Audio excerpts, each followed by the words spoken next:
ব্যাপার কি? কেউ আসেনি নাকি? চারদিক অন্ধকার যে। যাই তো, ভেতরে ঢুকে দেখি না হয়। রমেন শহরে বড় হওয়া ছেলে। গ্রামে জন্ম হলেও অনেক ছোটবেলাতেই শহরে তার মাসির কাছে পাঠিয়ে দেওয়া হয় তাকে। সেখানেই স্কুল, কলেজ, বিশ্ববিদ্যালয়ের গণ্ডি পেরিয়ে এখন সে উচ্চ ডিগ্রি নিতে দেশের বাইরে যাবে। তো ঠিক হলো, প্রবাসে যাওয়ার আগের কয়েকটা দিন সে গ্রামে কাটাবে বাবা মায়ের সাথে। যথারীতি গ্রামে ফিরেই সে মেতে উঠেছে শৈশবের বন্ধুদের সাথে আড্ডা, গল্প, তর্কে। তেমনই একদিন সুধাকরের ব্যবসায়ী গুদাম ঘরে বসে সবাই আড্ডা দিচ্ছিল। গ্রামের পূব পাশের জমিদার বাড়িটা এখনো আছে নাকি রে? আছে রে, ওইটার জন্যই কেউ সন্ধ্যার পরে ওদিকে আর মারায় না। এখনো গায়ের লোকজন ওটাকে ভয় পায়? পাবে না কেন? ছোটবেলার ঘটনাগুলোর কথা মনে নেই তোর? তা থাকবে না কেন? তখন ছোট ছিলাম, গায়ের লোকজন যা বলতো তাই বিশ্বাস করতাম। সেসব সত্য ঘটনাই বলতো রে। তুই গা ছাড়ার পরও কি কম কিচ্ছা হলো নাকি ওখানে? তা কি হয়েছে শুনি? সে কত কাহিনী। কদিন আগে আবিরটা ওখানে গিয়েই তো বুয়া হলো। এছাড়া এই এই তো গত বছরই তো। দাঁড়া দাঁড়া, এক কাজ করলে কেমন হয়? চল, একদিন ওই বাড়িতে চল।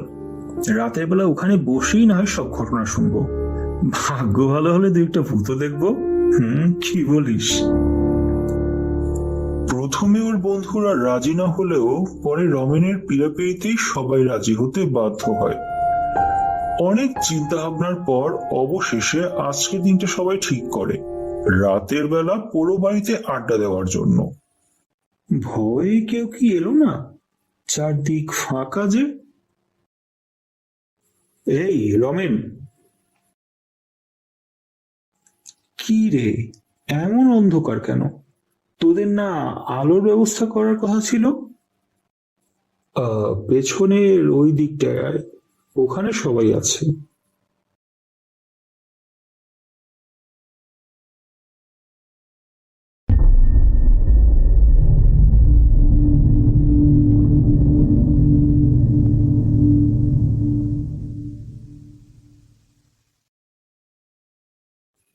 আরে বাহ, সবাই দিব্যি এসে গেছে।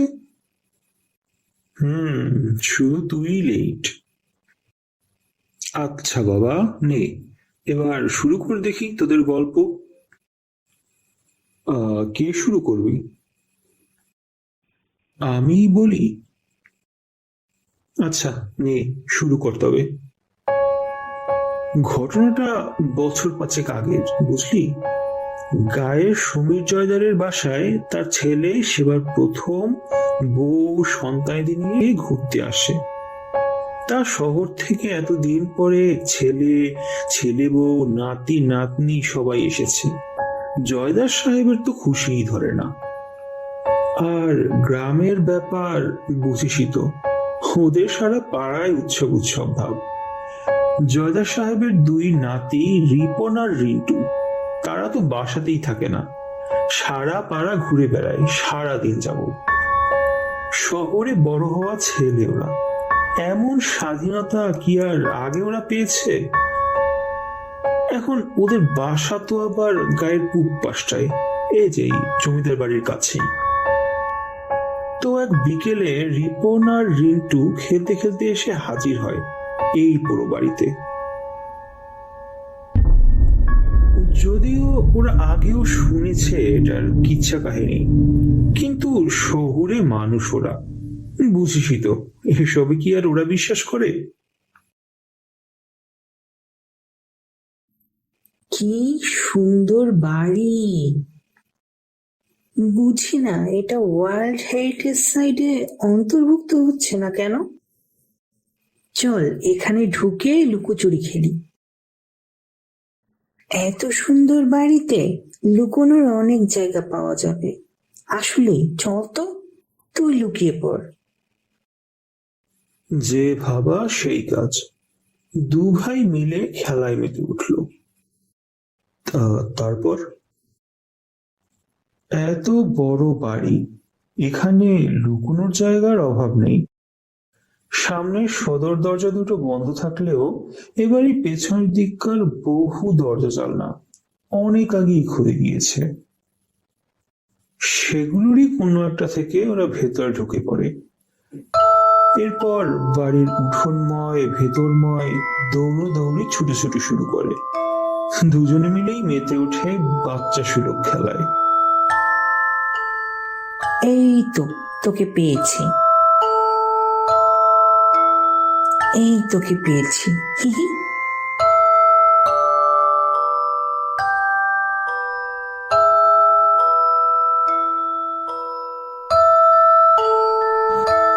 ওরা বেশ কিছুক্ষণ এভাবে খেললো, কিন্তু কেউই বেশিক্ষণ লুকিয়ে থাকতে পারে না। আবার বিপরীত জন্য ইচ্ছে করেই যেন বেশি আড়ালে লুকোচ্ছে না। এভাবে কিছুক্ষণ খেলা চলার পরে এই তো, তোকে পেয়েছি। কি বলিস, আমার না তোকে খোঁজার কথা?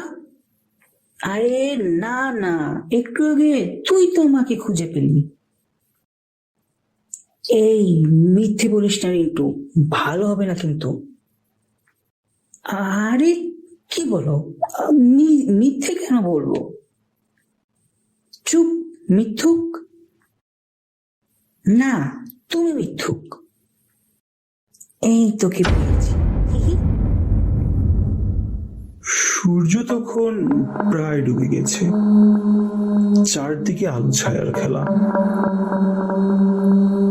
রিন্টু আর রিপন যে রুমের মধ্যে ছিল, সেই রুমেরই একটা জানলায় হঠাৎ একটা অবয়ব এসে দাঁড়িয়ে কথা বলে উঠল। দুই ভাই তো যার পর নাই চমকে ওঠে। এই প্রথম দুই ভাই একটু একটু ভয় পেতে শুরু করে। অবাক হয়ে দুজনে দেখে অবয়বটা একটা বাচ্চা ছেলের, আর অবিকল রিপনের মতো পোশাক পরা। অন্তত পেছন থেকে তাই মনে হয়। কে? এই তোকে পেয়েছি। কে এটা ভাইয়া? জানি না, আমার কেমন যেন ভয় ভয় করছে। এতক্ষণ তো আর কেউ ছিল না। আরে না, ভয় পাস না, গায়ের কোনো ছেলে হবে। এই তো পেয়েছি।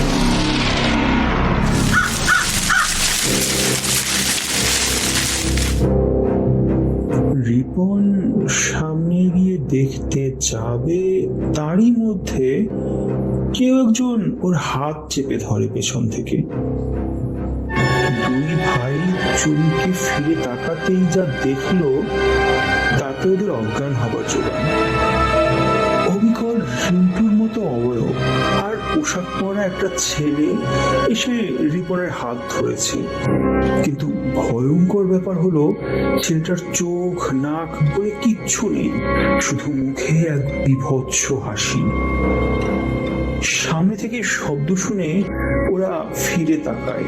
ফিরে তাকিয়েই দেখে আগের ছেলেটা ঘুরে দাঁড়িয়েছে, আর এই ছেলেরও একই অবস্থা, শুধু এক হাসি, পৈশাচিক এক হাসি।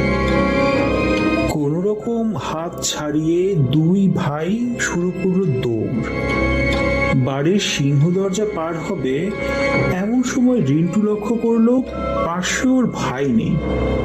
চমকে পেছনে তাকাতেই দেখে বাড়ির উঠোনের ঠিক মাঝ বরাবর ওর ভাই উবু হয়ে পড়ে আছে।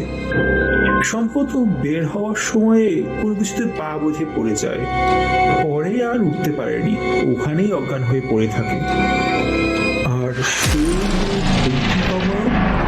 ওর ভাইয়ের দেহের ঠিক দুপাশে দাঁড়িয়ে আছে। আর আর সহ্য করতে পারে না রিন্টু। চিৎকার করতে করতে বাড়ির দিকে দৌড় দেয় সোজা। এরপর বাসায় পৌঁছে বাবা মাকে সব বলে লোকজন নিয়ে ঘটনাস্থলে আবার ফিরে আসে ওরা। রিপনের অবচেতন দেহটা জায়গা মতো পেলেও সেই ভৌতিক দুই অভাবের কোনো হদিস মেলেনি আর। অবশ্য মেলার কথাও না। ছেলেটা বেঁচে ছিল তো? তা বেঁচে ছিল, কিন্তু কথা বলতে পারেনি অনেক দিন যাবৎ। কেউ কিছু জিজ্ঞেস করলে চোখে মুখে ভয় আর হতাশা নিয়ে তাকিয়েই থাকতো ছেলেটা। ওর শহুরে বাবা মা ব্যাপারটাকে হ্যালুসিনেশন বলে উড়িয়ে দিতে পারতো, কিন্তু রিপনের জ্ঞানহীন শরীরটা পাওয়ার পর সবাই অবাক হয়ে দেখলো ওর ডান হাতের কবজির ঠিক নিচেই বেশ স্পষ্ট একটা হাতের ছাপ। অন্তত স্বাভাবিক মানুষের পক্ষে এরকম স্পষ্ট শীতল ছাপ তৈরি করা সম্ভব না।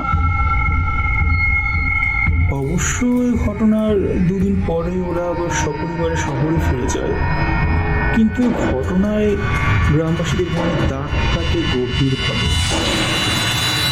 আর শহরে কুসংস্কার মুক্ত বড় হওয়া দুটি বাচ্চা কি এমন দেখলো, ওখানে কি বা এমন ঘটলো যে এভাবে এতটা ভয় পেয়ে যাবে? তো এই হলো ঘটনা। হ্যাঁ, একটা তো শেষ হলো। কথা ছিল সবাই এক একটা করে বলবে, তো এখন কি শুরু করবি? বল তোরাই।